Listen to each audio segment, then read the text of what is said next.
Good morning and Jai Narayan to all my dear students. Now I am going to start your new chapter, metal and non-metal. Okay. In this chapter we will study about physical property of metals and its uses. Okay. Let's start.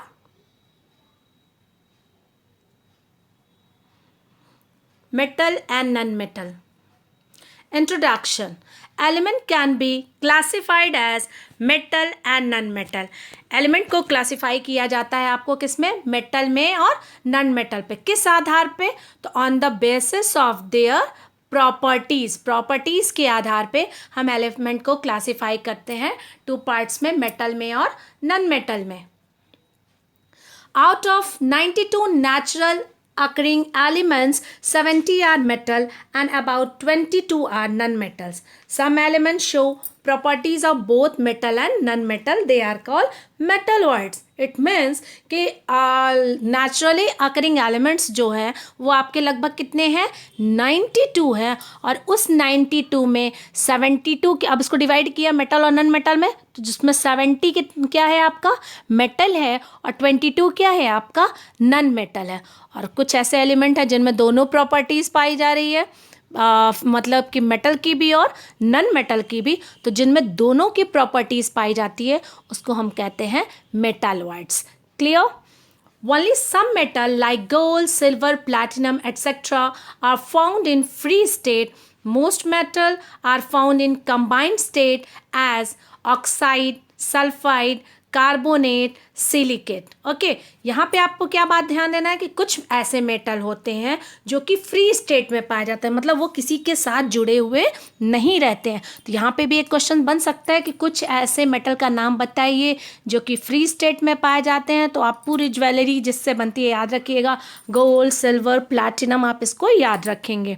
और बाकी जो भी ज़्यादातर जो metals हैं वो कब क्या पाए जाते हैं, कंबाइंड स्टेट में पाए जाते हैं, मतलब वो किसी से जुड़े रहते हैं. तो किससे जुड़े रहते हैं, तो वो ऑक्साइड से जुड़े रहते हैं, सल्फाइड से जुड़े रहते हैं, कार्बोनेट से जुड़े रहते हैं और सिलिकेट से जुड़े रहते हैं. क्लियर?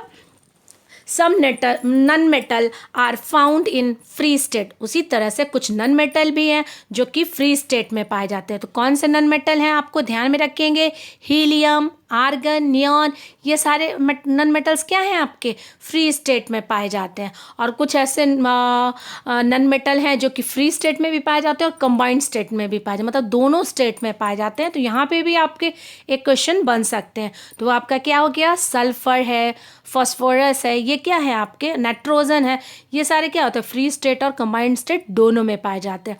तो इस लाइन में क्या क्वेश्चन आ सकते हैं आपको कि कुछ ऐसे नॉन मेटल का बारे में बताइए जो कि आपका फ्री स्टेट में पाया जाता है. तो आप बोल सकते हैं हीलियम, आर्गन. ओके, और कुछ ऐसे नॉन मेटल बताइए जो फ्री स्टेट में भी पाए जाते हैं और कंबाइंड स्टेट में भी पाए जाते हैं. तो आप बता सकते हैं सल्फर और phosphorus. Clear? Next, physical properties of metal. Physical property, ये सारे आपको मेटल दिख रहे हैं, जैसे आपका ये जो टेंसिल दिख रहा है जो कि स्टेनलेस स्टील है, आयरन है, गोल्ड है. ठीक है, तो इस तरह से आपको ये सारे क्या शो हो रहे हैं, मेटल शो हो रहे हैं. मेटल फर्स्ट है मैलिएबिलिटी. मैलिएबिलिटी का मतलब होता है the property of metal which can be beaten into thin sheet by hammering. It means, इसका मतलब ये है कि मैलिबिलिटी का मतलब होता है कि मेटल की वह प्रॉपर्टी जिसमें हम हैमर के थ्रू मारते हैं तो वो मेटल को अगर हम बीट करते हैं हैमर का तो वो एक थिन शीट में कन्वर्ट हो जाए. जैसे आपका एल्युमिनियम, आप एल्युमिनियम फॉयल जो है आप उपयोग करते हैं ना फूड को रैप करने के लिए, तो वो क्या है, एल्युमिनियम है. और एल्युमिनियम क्या है आपका, मेटल है. और उस मेटल को हमने क्या किया, थिन शीट में कन्वर्ट किया. तो इसी प्रॉपर्टी को कि भाई मेटल को हमने हैमर के द्वारा या एलिमेंट्स को हमने मेटल को हम लोग हैमर के द्वारा उसको थिन शीट में कन्वर्ट कर दिए, this property is called malleability. Malleability it means मारे मारे, किसको मारे, मार मार के पतला बना दिए, याद रहेगा, उसको कहते हैं हमने मैलिएबिलिटी. याद हो गया malleability. Malleability means the property. जैसे आपको क्वेश्चन पूछा जा सकता है डिफाइन मैलिएबिलिटी, तो आप क्या बोल सकते हैं, मैलिएबिलिटी आपका क्या है, ये सारी हम क्या पढ़ रहे हैं, प्रॉपर्टीज पढ़ रहे हैं ना. तो प्रॉपर्टी ऑफ मेटल, प्रॉपर्टी है मेटल का जिसमें in which metal can be beaten into thin sheet by hammering is called malleability. Clear है? आप सिल्वर को भी देखो, सिल्वर मेटल है और सिल्वर को अभी सिल्वर फॉयल बनते हैं ना, जो कि आपके स्वीट्स वगैरह में लगे रहते हैं। तो मेटल को अगर हम थिन शीट में कन्वर्ट कर देते हैं तो this property is called malleability. तो मेटल क्या है? मैलिएबल है। ठीक है, जैसे सबसे ज़्यादा मैलिएबल मेटल क्या है? तो ये है आपका गोल्ड। याद रखिएगा, मोस्ट मैलिएबल मेटल क्या है आपका? गोल्ड।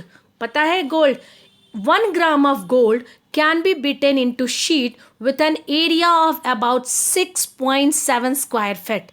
बहुत ही इंपॉर्टेंट और जीएस के क्वेश्चंस हैं कि अगर आप 1 ग्राम सोचिए कितना कम होता है, 1 ग्राम गोल्ड को आप बीट करके आप उसको थिन शीट में कितना पतला कर सकते हैं, कितना मतलब आप चौड़ाई उसकी ला सकते हैं, तो लगभग 6.7 स्क्वायर फीट। तो सोचिए कि ये क्या है, ये इसकी मैलिएबल प्रॉपर्टी है मेटल की। ठीक है, तो इसमें क्या करेंगे कि यहाँ पे ध्यान रखेंगे कि अगर 1 ग्राम गोल्ड को हमको थिन शीट में कन्वर्ट करना होगा तो कितना तक हम कर सकते हैं? तो 6.7 स्क्वायर फीट। क्लियर?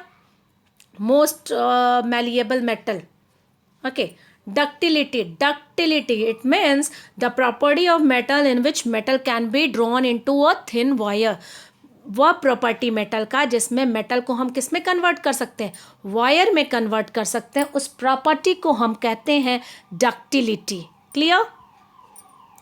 थर्ड है, उसके बाद है आपका फिलामेंट ऑफ इलेक्ट्रिक बल्ब। ये जो आपका इलेक्ट्रिक बल्ब शो हो रहा है जो कि बना हुआ है टंगस्टन के वायर से, ठीक है, वो आपका क्या है? ये भी आपका वायर बना हुआ है। ये टंगस्टन भी क्या है? आपका मेटल है।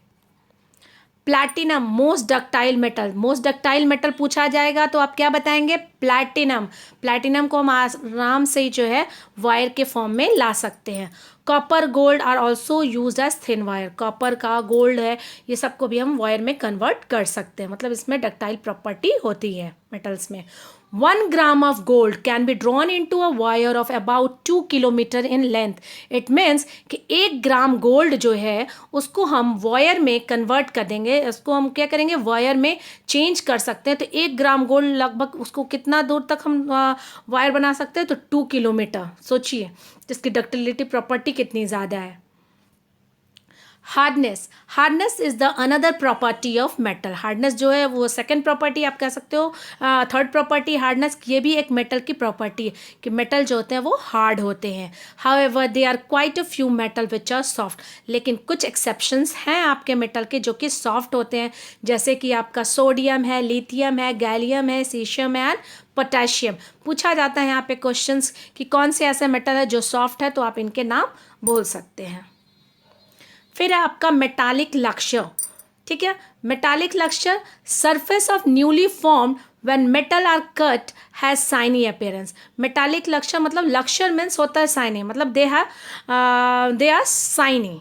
ठीक है, तो अगर हम जो है मेटल को कट करेंगे तो उसका अपीयरेंस कैसा लगेगा? आप अंदर पार्ट देखो कि वो साइनी है। तो मेटल जो होते हैं क्या होते हैं? लक्ष्यरस होते हैं। Thermal conductivity means ability to conduct heat. अगर थर्मल कंडक्टिविटी वर्ड्स आया इट मीन्स हीट को शो कर रहा है, तो वो ability to conduct heat is an important property of metal. Metal की एक इम्पॉर्टेंट प्रॉपर्टी है कि वो हीट को कंडक्ट कर सकता है, उसके पास क्षमता है कि हीट को ट्रांसफर कर सकता है। उसी तरह से है आपका सिल्वर, सबसे मोस्ट इम्पॉर्टेंट है कि कौन जो है बेस्ट थर्मल कंडक्टर है आपका, तो वो आप बोल सकते हैं silver. Aluminium, copper etcetera also possesses comparatively high thermal conductivity. Aluminium और कॉपर है ये, इनकी भी कंडक्टिविटी क्या होती है? हाई होती है। इलेक्ट्रिकल कंडक्टिविटी, इलेक्ट्रिकल मतलब the property of metal in which ability of metal to let electricity pass through it. Okay, इसके पास क्षमता होती है कि इलेक्ट्रिसिटी को जो है आसानी से पास करा जाता है। तो मेटल का क्या प्रॉपर्टीज है कि metal are good conductor of heat and electricity. Sonority क्या है? The property of metal in which क्या it produce a ringing sound when tap with a hard material. अगर हम किसी हार्ड मटेरियल से टैप करते हैं, मारते हैं, तो उसके मेटल की क्षमता होती है कि वो साउंड प्रोड्यूस करता है, तो उसी प्रॉपर्टी को हम कहते हैं सोनोरिटी। ठीक है, तो the ability of metal to produce ringing sound when tap with a hard material. Clear. Next है प्रॉपर्टीज ऑफ मेटल में, metal have high melting point, they are also very dense. Metal जो होता है इसकी कह सकते हो कि इसकी जो मेल्टिंग पॉइंट होती है और बॉइलिंग पॉइंट, दोनों याद रखेंगे कि मेटल की मेल्टिंग और बॉइलिंग पॉइंट दोनों हाई होती है। मेल्टिंग पॉइंट मतलब कि बहुत आसानी से जो है मेल्ट नहीं हो पाता है। ठीक है, तो इसकी मेल्टिंग और बॉइलिंग पॉइंट भी क्या होती है, आपकी हाई होती है। यूजेस ऑफ मेटल, मेटल का उपयोग, आयरन, आयरन आयरन आपका मेटल है, उसका उपयोग क्या आप अपने मन से बना सकते हैं।